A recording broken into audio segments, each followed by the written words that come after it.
I just want to say that in terms of the Great Teaching Inspired Learning document that's been released today, there are a number of proposals in that the Teachers Federation would support, and indeed the profession would.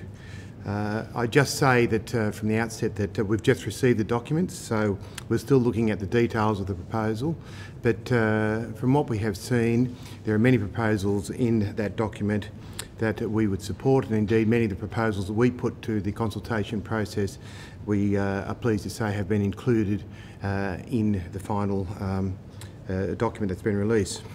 We welcome the fact that this identifies the need to enhance standards, certainly in the initial teacher education training area, also upon a graduation, and indeed in the induction years at the beginning of a young person's career in teaching. Given the fact that the government has said to each system, both the non-government system and the government system now, it's up to you to flesh out the details and work out how your system might implement it. The Federation will welcome the opportunity to work closely with the department, we would anticipate, in making sure that many of the proposals are indeed carried through, but more importantly, of course, are resourced. You need to realise, of course, that none of this will happen just out of goodwill. It needs to be properly funded and resourced well into the future. Our position is this: teaching is not for everyone. It's a difficult, complex and intellectually it is difficult, complex and challenging work. And the clear message from today is that we need to attract the best and brightest into teaching, and indeed we need to continue to attract the best and brightest into teaching. There's no before and after in this scenario. We already have within the teaching service talented, hard-working young teachers who've gone through their teacher training. We note this is a prospective proposal that talks about the future. We hopefully will move from what is largely a deregulated, market-driven approach to one that regulates a standard which is fixed. We would always welcome the fact that it ought to be regulated. The issue of underperforming teachers, our position is very clear. We do not and have never supported anyone remaining in teaching if they're not performing satisfactorily. Our position is very clear. There should be a fair and rigorous process, but if people continue to underperform, then they should not remain in teaching. But that's not what this document is concentrating on, and certainly we would hope that we can engage with the department if that issue is on. We are not at variance with the department on that. No one who works in education, or indeed in any profession, would want people there who are underperforming. 3 Band 5s, including English, is a proposal that we put and very strongly support. And indeed we argue very strongly that English ought to be included. It is the language of tuition, and we need people who are highly proficient in the English language to teach, whether they've been teaching kindergarten students right through to teaching extension English. We note, just in answering that question, we note that if you were to look at the statistics from last year's HSC, that would mean about 27% of last year's HSC cohort got 3 Band 5s, including English. So that's a little bit less than 1 in 3. That's still quite a large net of people that we're including in teacher training.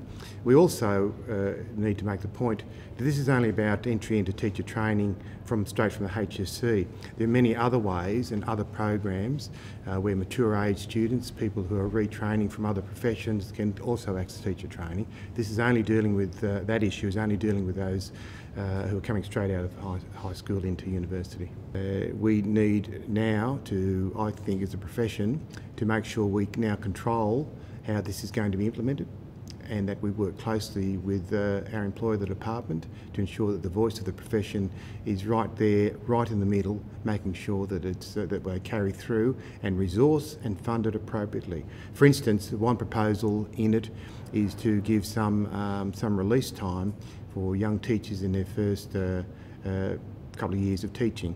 And we've been after that as a policy position for years. It doesn't make sense that a 22 or 23-year-old coming into teaching goes straight into a full teaching load when you've also got experienced teachers on staff who could mentor them, work with them. But you need to release both people for that to work, and we will be pushing very hard, for instance, that proposal is actually implemented. This needs dollars, and I don't think there's anyone in the community who would say you can do this on the cheap, nor should you. Either you are committed to raising the standards of the profession or you are not. And if you are as a government, then you must fund it and you must resource it. And certainly we want to call upon the AFL government, you've got to reverse the cuts. If you want to increase the status of the profession, you don't do it by saying we're going to pull $1.6 billion out of public education and say to young people, this is a profession that you ought to go into. The government clearly, in terms of the economic rationalists who run Treasury, quite clearly haven't read their own government policy documents, because if they had, they'd be saying to Barry O'Farrell, I think we got the economics of this wrong, we need to keep funding our schools and the professional development that is required. We've never supported pay related to student marks or student test results, and indeed that's been a nonsense anywhere where they've tried it, in any jurisdiction, in any state, territory or country. It was failed, and it was really designed to suppress salaries. That's all it was, and to put the profession on the defence. Teachers deserve a professional salary. They deserve to be rewarded for the years of experience, knowledge and those skills they bring to the profession. They deserve to be rewarded with staying with the profession. We lose too many young teachers in the first 3 to 4 years. We need also financial incentives, professional support to make sure that they stay in teaching. The implementation of it, of course, will be what we'll be looking at very closely with the department. We don't want people to, as often happens with policy, where people grab some pretty good ideas and then use them to mask some pretty pernicious and retrograde steps. We've seen that happen too often with good policy, where people use the badge of one policy to bring in other negative policies like performance pay and those sorts of things. And if that was the case, then of course we could not support it. What we are after is this: enhance the standards of the profession, regulate it, get away from market-driven forces, which is happening now, and then we can then discuss the next phase in the future, that you now need to reward teachers and give them the time, the professional support and resources to do their job.